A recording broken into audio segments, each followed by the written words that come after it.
नमस्ते बच्चों, आज हम हिंदी विषय का अध्ययन करेंगे। आज हम एक नई कहानी पढ़ेंगे। पाठ का शीर्षक है पाठ क्रमांक 8, चिड़िया और बंदर। चिड़िया और बंदर। नर्मदा नदी के किनारे एक घना जंगल था। कौन सा नदी के किनारे? नर्मदा नदी का नाम क्या है? नर्मदा। नर्मदा नदी के किनारे एक घना जंगल था। घना मतलब बहुत, वहां पर पेड़, ज्यादा पेड़ थे, तो इसलिए वो घना जंगल था। उसमें अनेक पशु पक्षी रहते थे।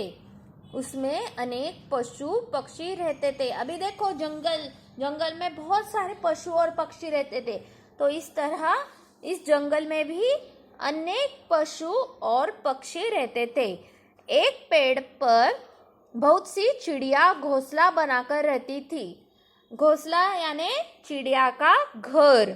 घोंसला यानी चिड़िया का घर। एक पेड़ था, उस पर बहुत सारी चिड़िया अपना घोंसला बनाकर रहती थी। जब सर्दियों में ठंड पड़ती तो चिड़िया अपने अपने घोंसलों में घुस जाती और आराम से रहती। अभी देखो, अपने यहाँ पे 3 मौसम है, 3 ऋतु है। कौन कौन से? बरसात का ऋतु, सर्दी का ऋतु और यानी ठंड का ऋतु, और गर्मी का। तो इस तरह जब क्या होता था, सर्दियाँ आती थी, सर्दियाँ मतलब ठंड का मौसम होता था, तो ठंड के वजह से चिड़िया क्या करती थी, अपने अपने घोंसले में घुसती और आराम करती थी। इसी तरह जब बरसात में पानी बरसता तो सारी चिड़िया जल्दी से घर आ जाती।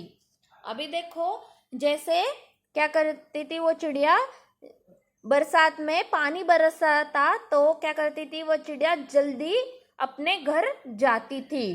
बरसात के दिन थे। एक दिन बहुत तेज पानी बरस रहा था। भीगने से बचने के लिए बंदरों की एक टोली पेड़ पर आकर बैठ गई।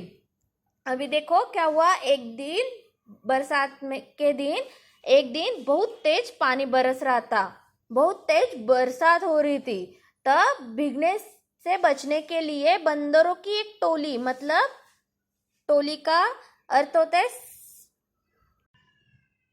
समूह, झुंड। क्या होता है अर्थ? टोली का समूह और झुंड।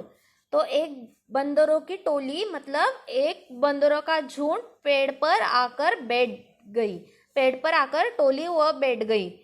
एक बया ने अपने घोंसले से झांककर देखा।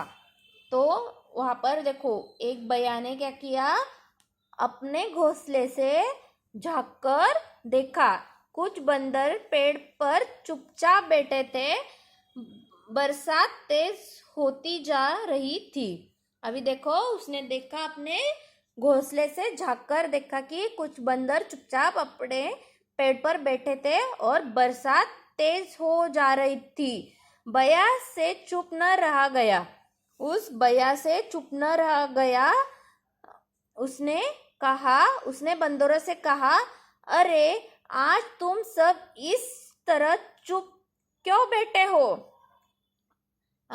उस बया ने क्या किया, बंदरों से कहा कि अरे तुम आज सब इस तरह चुप क्यों बैठे हो? हमेशा तो यहाँ से वहाँ, वहाँ से यहाँ उछल कूद करते रहते थे। उसने उन बंदरों से कहा कि अरे आज तुम चुपचाप कैसे बैठे हो?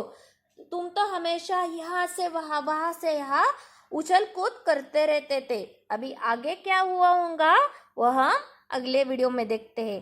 धन्यवाद।